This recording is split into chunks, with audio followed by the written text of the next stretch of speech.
radio station. NBC News Radio, I'm Lisa Taylor. Defense attorneys at the Trump impeachment trial claimed there was no insurrection at the Capitol on January 6th.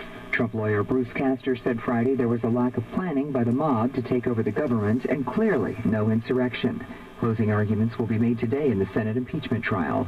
Former ambassador to the United Nations, Nikki Haley, says she believes former President Trump let us down. Mike Bauer reports. Former ambassador to the United Nations, Nikki Haley, told Politico, "We need to acknowledge he let us down," adding, "He went down a path he shouldn't have, and we shouldn't have followed him, and we shouldn't have listened to him." The former South Carolina governor told Politico that she has not spoken with Trump since the mob attack on January 6th, saying, "When I tell you I'm angry, it's an understatement," adding, "I'm so disappointed in the fact that despite the loyalty and friendship he had with Mike Pence, that he would do that to him." A bipartisan group of governors and mayors met with President Biden at the White House Friday to discuss coronavirus economic relief.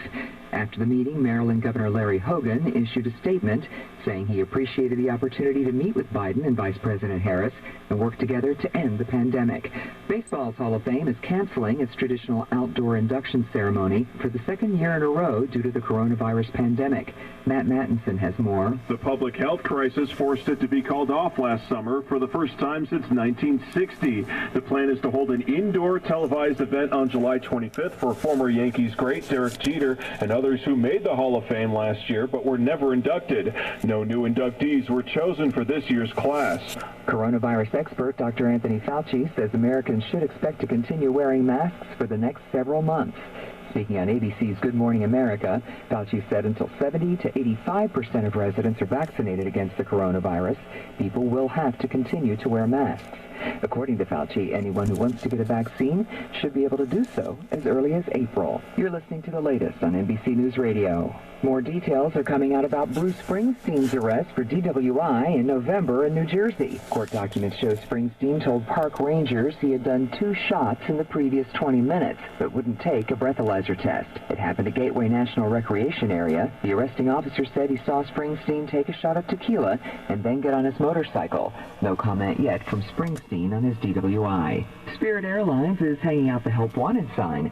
Sarah Bartlett has the story. The Florida-based budget carrier plans to resume hiring pilots and flight attendants next month in anticipation of travel rebound. Spirit is the first major U.S. airline to start hiring those positions since the start of the COVID-19 pandemic. It's unclear how many employees it plans to add. The airline operates a commercial fleet of nearly 160 aircraft with about 8,900 people on the payroll. Caitlyn Jenner has no plans to run for governor of California. Jim Forbes explains why. The reality TV star's name was brought up in some GOP circles as a potential candidate. The manager for the longtime Republican and former Olympian shut down those rumors on Friday. Sophia Hutchins told Politico Caitlyn has never considered running for governor. Hutchins added Caitlyn is very happy in her work promoting LGBT rights and spending time with her children and grandchildren. The panel charged with renaming military facilities honoring Confederate leaders is ready to get to work. Defense Secretary Lloyd Austin appointed 4 members to the commission Friday.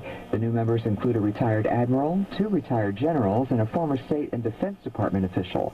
Austin says they all have unique and relevant experience to inform this important effort.